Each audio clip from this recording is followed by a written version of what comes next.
since a Virginia woman was brutally killed in her D.C. motel room while in town for a concert. This is a case that I heard about when it happened. The resolution to the case just now came down from the courts. It was a case that intensified concerns of violence and how they're prosecuted in the city. Just a few hours ago, a judge sentenced the man who randomly stabbed Christy Bautista to death to 40 years in prison. Our Matthew Torres has been following this case from the beginning. Matthew, you've spoken to Christy's loved ones throughout the years. What was it like inside that courtroom?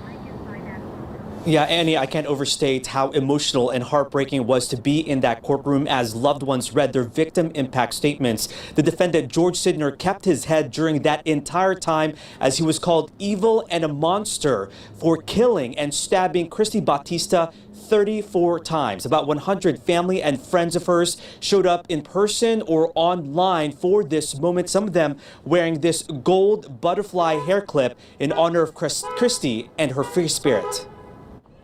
He took my sister's life. He deserved nothing but the maximum.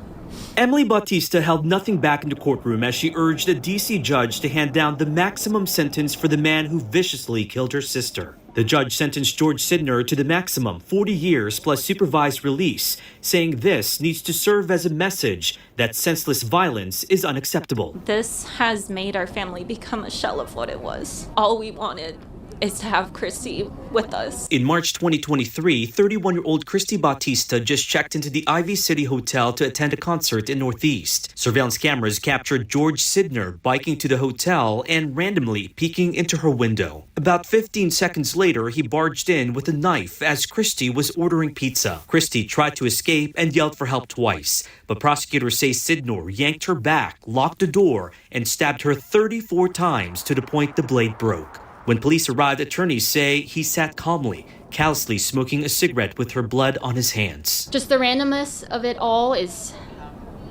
I don't know, it's hard to digest because things could have been prevented. The family also criticized the criminal justice system in D.C. for a prolonged outcome and how Sidner was allowed to stay out of jail months before Christy's murder. Sidner was wanted for failing to appear to his sentencing for an armed robbery. Christy was the victim of a person who had just pleaded guilty months before to attacking another woman randomly. In October, Sidner pleaded guilty to first-degree murder.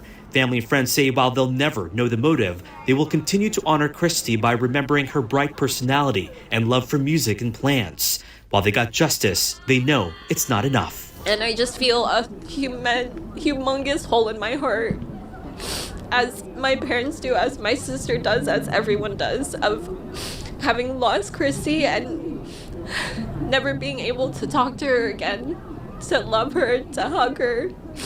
And I miss her so much.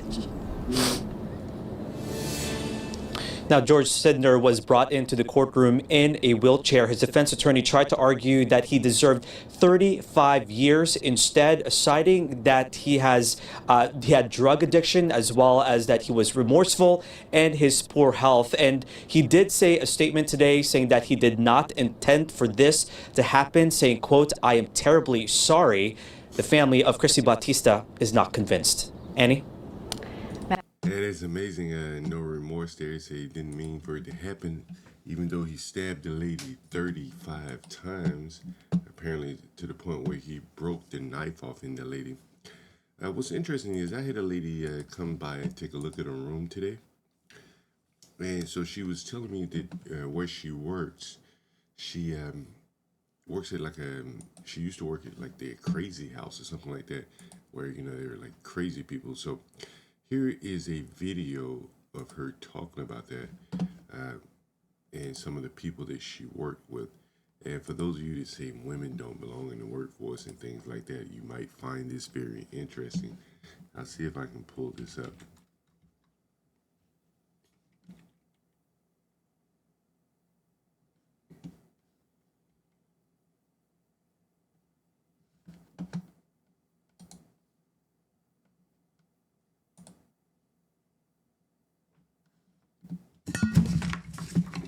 Shit. God damn. Fuck. Making a mess in here.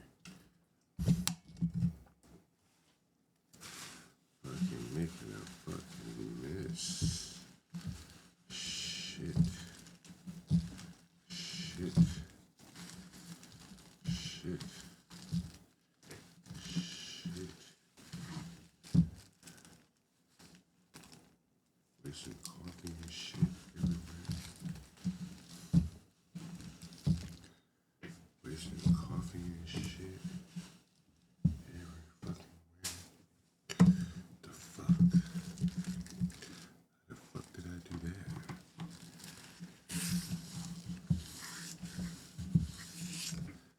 Not enough fucking counter space. Put a bag in the trash can. And so go to YouTube here.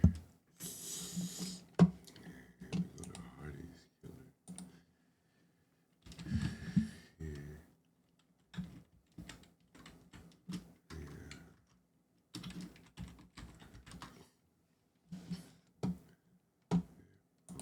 So I had this lady come over and take a look at the room today and listen to what she told me.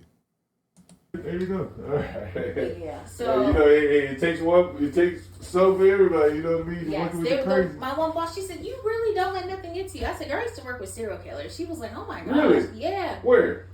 West Virginia. I worked with a guy who, so he was called the Hardy's Killer. His girlfriend was cheating on him. She worked at Hardy's. He was a nurse. He Really? killed her and her boyfriend and fried them in the fryer. Get out of here. Yes. That shit was in the news? Yes, the Hardy's Killer. Mm-hmm. Damn. Yeah, the Hardy's Killer. And you can find that article in the news. I'll show you.